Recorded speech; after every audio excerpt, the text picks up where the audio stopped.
guess it's time for me to accept my own challenge. I was going to do this video Thursday coming, but I just got finished watching Noel's Lawn Tractor and Firewood. I think that's the name of his channel. And he did a great job taking us back through his childhood memories. So, after watching his, I just decided to put the camera down and sit in front of the tree and tell you about my childhood memories. My mom was the backbone of our family. She loved Christmas, and I guess that's where I get my enjoyment in everything Christmas. Christmas is my favorite holiday. And as a kid, we'd always have a live tree.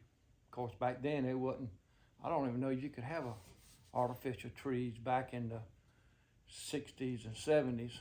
I don't know. I just remember we always had one, and I'd always go in our living room because it gave a smell throughout the house. I remember that smell and the lights and all. But Mom cooked. We just got finished carrying on her tradition. We baked fruitcakes every year. My mom would bake fruitcakes and give it out, one to the preacher, and our family got together, and then her family got together the same day on Christmas, and she'd slice a fruitcake and shared it with our family, and then took it to her family, and it was just something that everyone enjoyed. I enjoy my mom's fruitcake. I'm not really crazy about anybody else's fruitcakes. Mom's fruitcake's always moist. Most fruitcakes you buy in stores is dry, and I don't like dry anything when it comes to cakes. But my childhood memories was remembering that tree. And my mom and dad,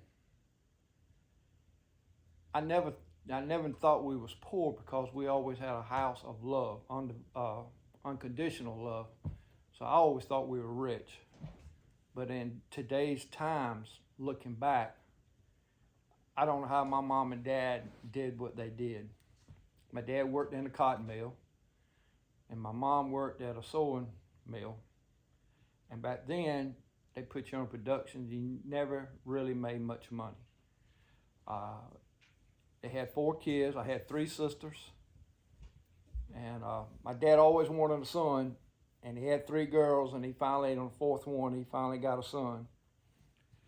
But my Christmas is a little bit different because most kids, when you wake up Christmas morning, the first thing you think of is Santa Claus. Well, maybe that was the first thing, but I remember waking up to the sound, to the smell of onion sausage frying. And you could smell the country ham.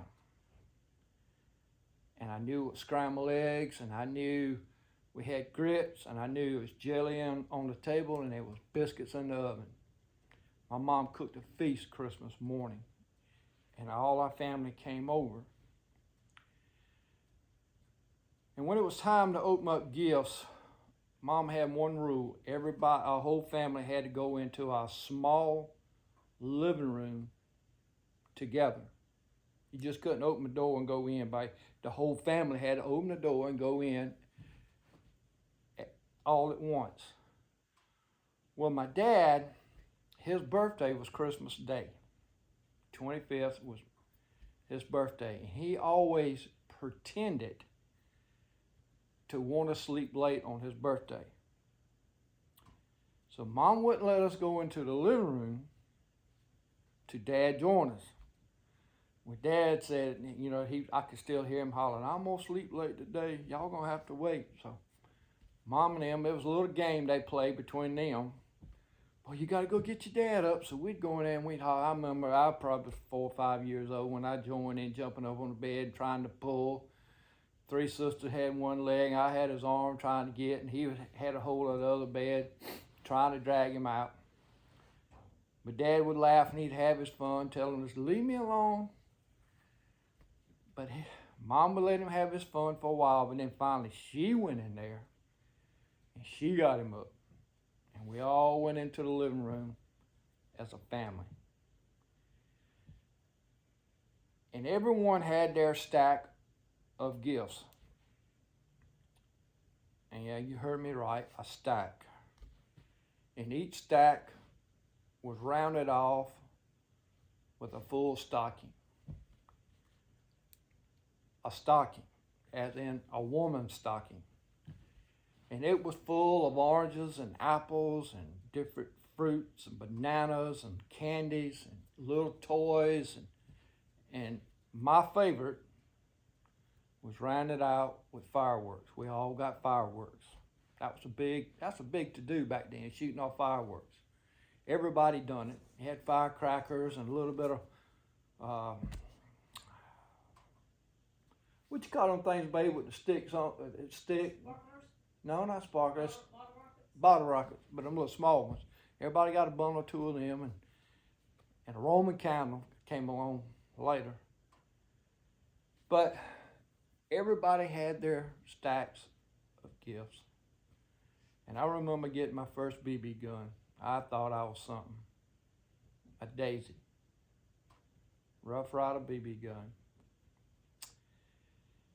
And I remember later on I got a mini bike, but that was the two things I remember that I cherished. But after all the gifts were open and all the food was ate, Mom would come to me year after year, and she'd always ask me the same question. Did you get enough? And I tell her every year, Mom, I got more than I deserved. Now, looking back on, as I look today through my eyes, and what I have and what I've made and the money I make, and I look back at them that didn't make very much money, that they had to save probably all year long for their kids to have a great Christmas. So when I mean a stack of gifts, we had Santa Claus gifts, we had gifts from them, and a full stocking. And like I said, we had a feast every year. But as I look back on it now, I don't know how we did it, because our living room in our home was small. And inside our living room was a full-size couch, 2 full-size sitting chairs, 2 full-size coffee table, 2 full-size stereos. Mom had a hope chest, and there was a full-size hope chest, and a full-size piano that my oldest sister used to play, which I think all 3 of my sisters learned how to play the piano. But all that was in a very small room, and probably at the height of our family, 13, 14 people with 14 stacks of gifts.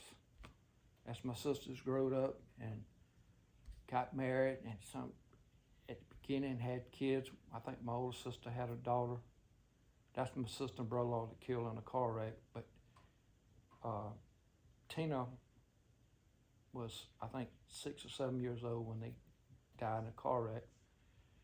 So and my other sister was married but didn't have a kid at the time. There was 13 or 14 of us in that living room.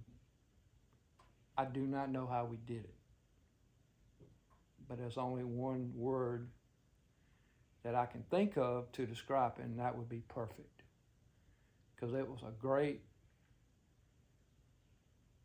madhouse full of love. Now, Mom always she made ambrosia, and she made different salads, and she always was cooking.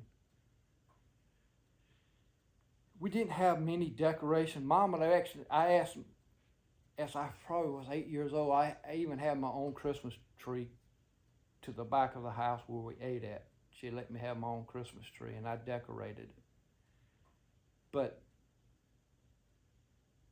that was my childhood memories. It was year after year, waking up smelling that country onion sausage and the country ham, and the smell, and knowing I don't know how long she'd been up cooking, but the food and us going in to the living room as a whole family was my best memories. Now we continue today. My dad died, like I said, my sister lost my sister-in-law in 79. And my dad died 86, 87. Then mom's been gone about 5, 6 years now. I think this is going to be the 6th Christmas, maybe the 5th. But she lived with me 13 years. I was a caregiver, and I built right next door to my mom. That's the only thing my dad ever asked me. When he got sick, he asked me, he said, "Son, don't leave your mom, take care of her." So when I built right beside her, where my sister-in-law had a house, a trailer, and then when they got killed, their daughter came to live with us, sold the trailer, and then later on, I bought a trailer years later, and then I built my house. But we carry on. When Mom come to live with us, I carry on her tradition. I still have my whole family over on Christmas morning. I still have her same menu, except we don't do country ham. I used to do country ham anymore, but country ham's so dang expensive that we just rule it out. I'll fry sausage, scrambled eggs. I'll make white gravy instead of the red-eye gravy she used to make, and have biscuits and grits and the whole 9 yards, and we'll still have a slice of fruit cake. But we carry on her tradition. We did it when she was here, and as she's gone, we still carry on.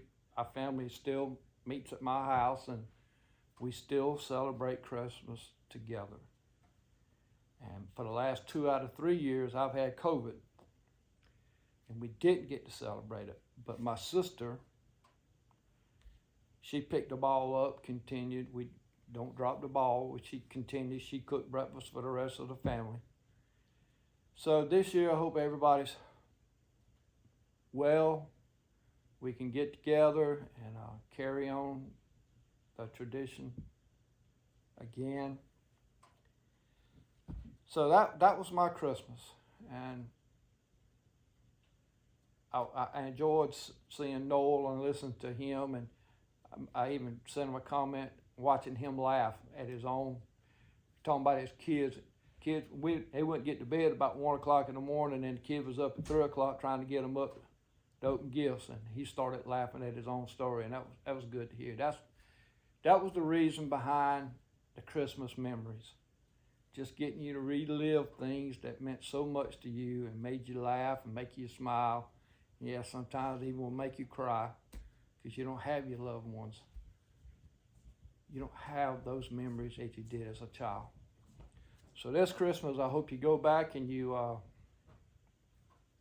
relive some of your Christmas memories as your childhood and what made you laugh, and just the warm feelings knowing Christmas morning waking up as a family, as I did, and enjoying it, eating and celebrating Christ, and opening up gifts as a family.